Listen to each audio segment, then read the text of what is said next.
project I used a 14.5 by 8.5 inch picture frame that I had picked up at a garage sale. I took the backing off, I took the glass out, I cleaned up the glass, and then I took the glass and set it on 2 plastic cups just to bring it up off of the protective cover on the table. Because if you lay this flat onto the paper, as the Mod Podge drips off, it will stick to the paper beneath it.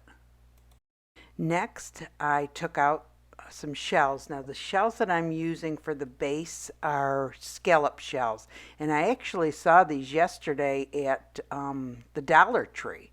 These I don't remember where I got these from. I could have even been on the beach, but they do sell them in different areas. I know, like I said, I found some up at the Dollar Tree, a bag of them for $1.25. And I use these flat, larger shells as the base for the tree, and then I fill it in with smaller shells. But what I did first was, after I figured out exactly where I was going to put them, I took them back off, and then I took full strength gloss Mod Podge and kind of painted a thick layer where I thought the Christmas tree was going to go. And I just want a really thick layer underneath it because there's such a small surface area on these shells that's actually touching the glass. I wanted to make sure it was held down really well. And then again, like I said, I did put some underneath it and on the actual edges of the shells. So when I was done putting the base down, I started filling it in with smaller shells.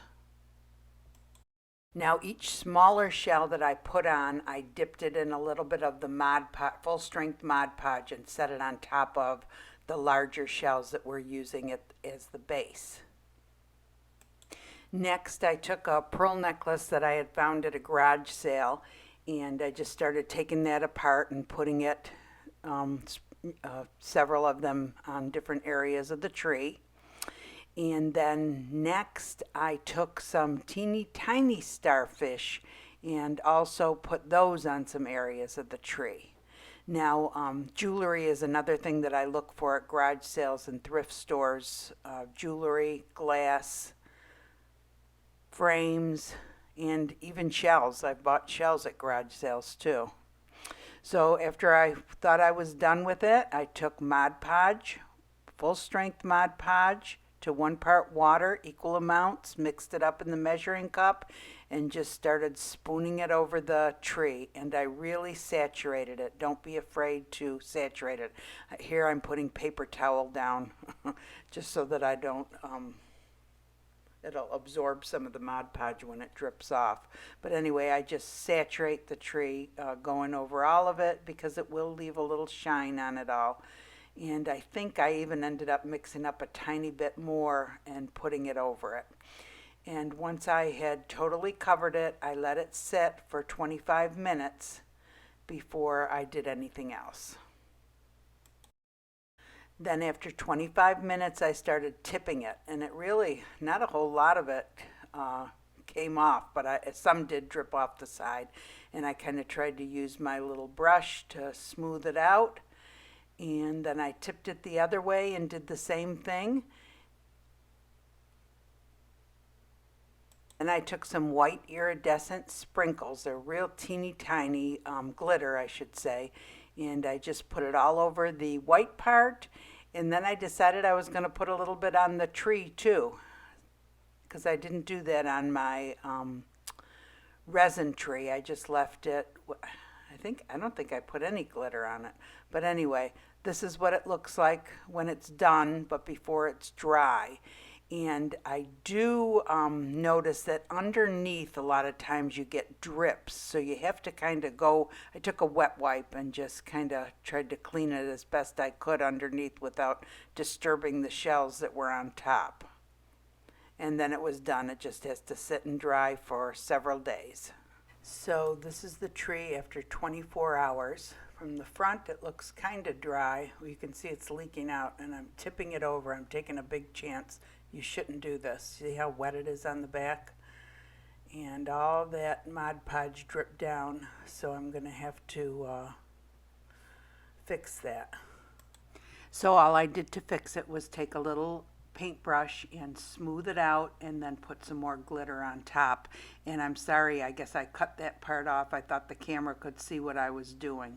But like I said, I just took the paintbrush and smoothed it out in that one small area and then took some more of the iridescent glitter and sprinkled it on.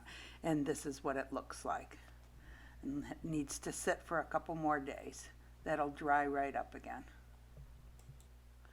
And now this is after 48 hours. Of course, from the front it looks like it's dry. And then when you flip it over, you can see that full strength Mod Podge on the back is still very, very wet. So we'll set it back down and check it again tomorrow.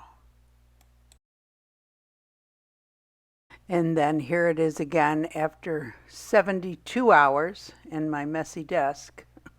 It's still very wet, the glue on the back, but you can see it's starting to dry. Another day or two. So this is after 96 hours or after 4 days, and you can see that it is drying more and more. There's a little bit of wetness you can see up toward the top there, or just before the top. So this is day 6, and although it's not completely dry on the back, it is dry enough to be able to put it in the frame. It's not going to fall out.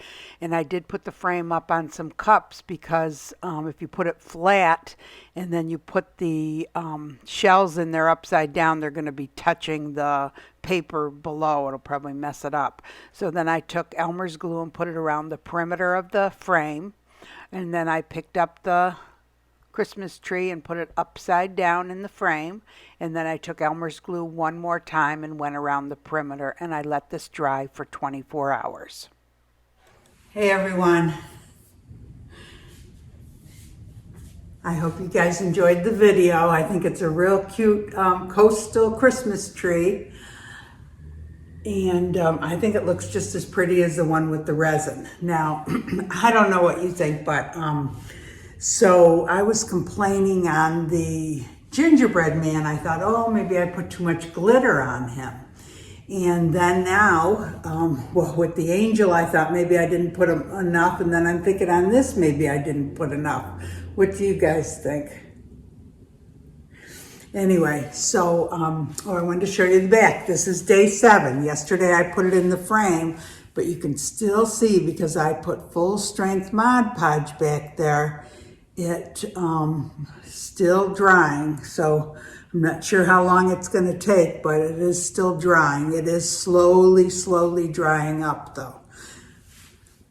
But anyway, so I wanted to show you, I showed this on the gingerbread man one, but maybe people are only interested in coastal art might see this and not the gingerbread one. So the other Mod Podge that they have is they have these 3 mega glitter Mod Podges, which I had bought because I thought, oh, that would be pretty, I could use that. But I really don't like the way they turn out. I should try them 1/2 strength. Because look at how, and I tried to do this as smoothly as I could. I didn't just slap it on. I tried to brush it very smooth and smooth it out, but you can still see all the brush marks. I just don't like it. And then this is 1/2 strength Mod Podge, and this is full strength Mod Podge. And you can see when you use full strength Mod Podge, you can see all the lines. Whereas with the 1/2 strength, you do not. So that's one of the main reasons that I use the 1/2 strength Mod Podge. Plus it dries faster. It seems just as strong. And I don't know, I just thought that would be interesting for you guys to see. And then the other thing that I didn't show in the other video was I bought the spray-on glitter Mod Podge because I thought, oh, I could go over the whole project at the end with that if it's on glass, and I don't put glitter on it, and this would glitter it up, but I don't really like that either. I have a whole can of it. So I don't know, it kind of makes it look dirty, I think. So anyway, I just wanted to show you those. And then I wanted to show you how strong this is. This is the 3rd take of this video, so that's the 3rd time I've smashed it on the thing. So anyway, I hope you guys enjoyed the video. If you did, give it a thumbs up. If you want to be notified of future videos, go ahead and subscribe. And I hope you all have a great day. Thanks for watching.